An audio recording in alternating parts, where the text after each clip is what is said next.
Welcome to Taiji's Kitchen. Today I'm going to show you how to make kareé pan.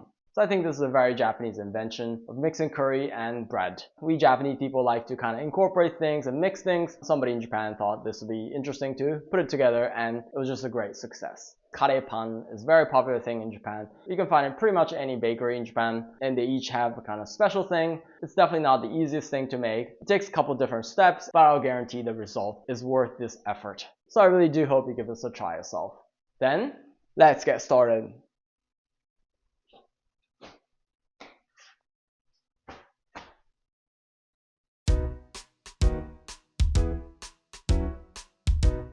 Here are the ingredients for making kareé pan. So with the left side, I'm going to be making the bread dough, and with the right side, making the filling of the curry. So for the meat, I'll be using ground pork and beef meat. You can also, of course, use beef or pork meat, whatever you want. And then for the vegetable, I have an onion, carrots, garlic and the ginger. And instead of using potatoes, I'll be using this mashed potato powder. Of course, you can use regular potatoes, but with this, it'll soak up the water and it'll make this creamy texture of the curry. So I'll recommend using this for this kareé pan. And of course, the curry mixture, or kareru in Japanese. And then for the bread, I have regular all-purpose flour, sugar, salt, unsalted butter, dried yeast, and also an egg. I'm going to use half of it for the bread and the other half for the coating. And then I have here panko. These are Japanese style breadcrumbs. Then let's get into it. So the first thing, let's prepare the vegetables for the curry. So the garlic and ginger, I'm going to grate them. And also the ginger, I'm going to peel off the skin. And also grate this. So just like that. And then for the onion and carrot, I'm going to use both half of these. Then at the end, what I want to have are small dices. So what I'm going to do is just make it into about 1 centimeter strips like this. And then these I'm going to also cut into about 1 centimeter width. Then cut these up. So just like that. And then also the onion, peel off the skin. And with this, don't take off the bottom. Put it in like this. So then all the vegetables are finished. Let's make the curry. So in a medium-sized pot, put some frying oil and turn heat to medium. So once it got warm, I'm going to put in the ginger and garlic. Then once it's got a little bit roasted, I'm going to put in the onion. I'm also going to put in the meat. And here about 100 milliliter of water. I'm going to put in the carrots. I'm going to keep heating like this at medium heat for about 5 minutes or so. So after about 5 minutes now, then here we're going to put in the curry mix. So there's about 52 grams, so I'm going to put about half of this. And when you put it in, break it into small pieces so it'll be easier to dissolve. Add some water if it's too dry. So this is looking pretty good. This, I'm going to put this mashed potato powder. So about 1 tablespoon of this should be enough. So this is soak in the water and just kind of make it really gooey like this. So this is really good consistency that we want, and this is finished. Turn it off. Let's put this in some kind of container. I'm going to put this aside and let it cool. And once it's cool, I'm going to put it in the fridge and let it harden. Because harder it is, then it's much easier to work with when you put it inside of the bread dough. As the next thing, let's make the bread dough. As the first thing, I'm going to separate the egg in half.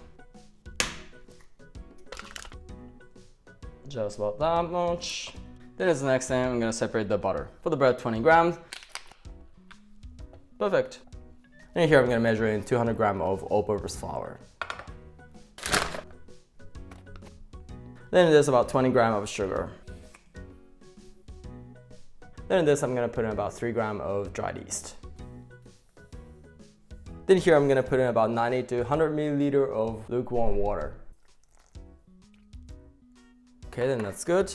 I'm going to mix it a little bit. Then once it gets mixed halfway like this, I'm going to put in the half of the eggs.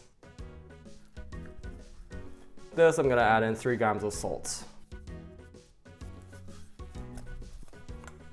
I'm going to keep kneading this 10 minutes or so. Then here I'm going to put in the butter that we measured earlier. At first it's got to an undesirable state like this, but don't worry and just keep kneading.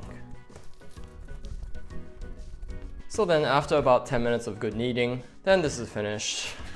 And then put it back in the pot and put over this saran wrap. Then we're gonna let it rest like this for about an hour or so and let the dough rise to about the double size.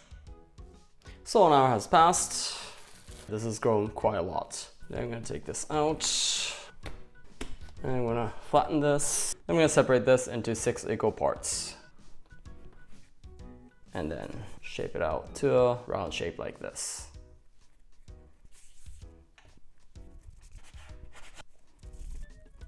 Then I'm gonna put this over parchment paper. Then put over saran wrap. Then we're gonna let it rest like this for another 10 to 15 minutes. So 15 minutes has passed. Let's fill the dough with the curry. So first, you wanna kinda flatten out a little bit like this. Then I'm gonna take out the curry in the middle like this. Then what you wanna do is just kinda try to bring out the edges like this. Make sure it's all sealed.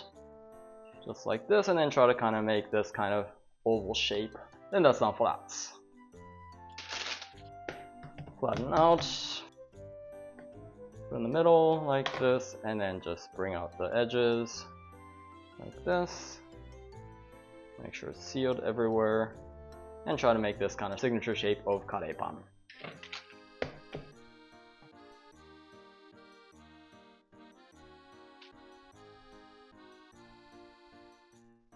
So just like that, these are finished. So as the next thing, let's coat the bread with panko. And for that, we're gonna use the other half of the egg. And then what you wanna do is put this in the egg mixture, like this. And then gently put this in the panko. And once this is in panko, then use the other hand and to coat up this everywhere with panko. And just like that. Then we're gonna repeat this 5 more times. Coat it like this.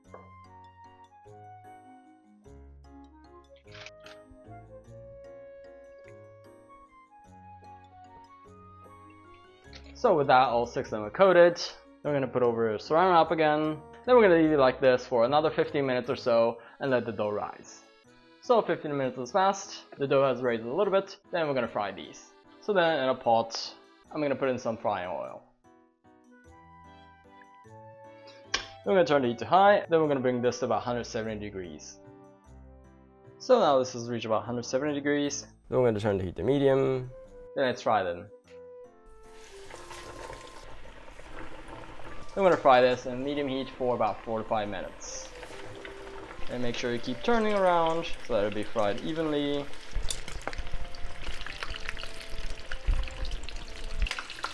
So about 5 minutes has passed. This looks really good, golden brown. Let's take them out. Oh yeah, this looks really good. Then we're going to fry the rest as well.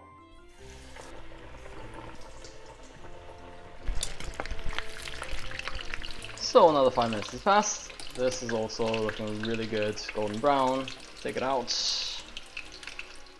I'm going to fry the last 2.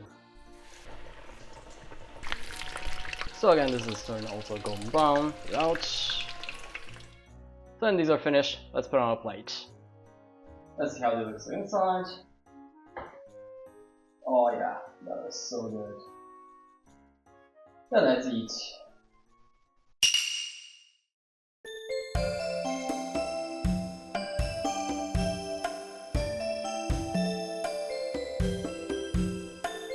Oh, it smells already so amazing. Let's eat.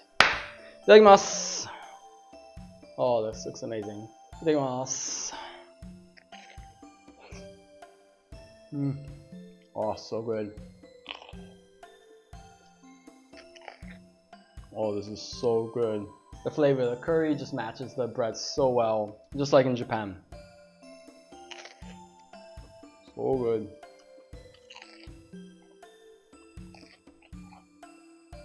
Itadakimasu.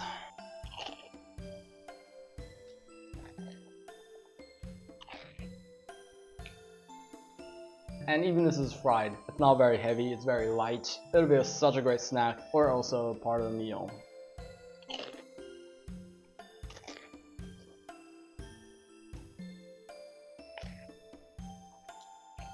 Oh, they're so delicious. ごちそうさまでした. Oh, that was so savory. It was so filling. So as you saw, this is definitely not the easiest recipe to make. It does take quite a long time making the curry and let it cool down, and then making the dough, and then waiting for the bench time. But I think it's fun to make this, and also it's definitely worth the time and effort. So I really do hope you give this a try yourself. And if you have a chance to go to Japan, then I would definitely recommend going to any bakery and give it a try, original Japanese curry pan. If you enjoyed this video, I'd love it if you hit the like button for me. And if you have any questions, requests, or any feedbacks, please feel free to write anything in the comments below. And if you want to see more of these cooking videos, please subscribe. Otherwise, I look forward to seeing you in the next video. Bye.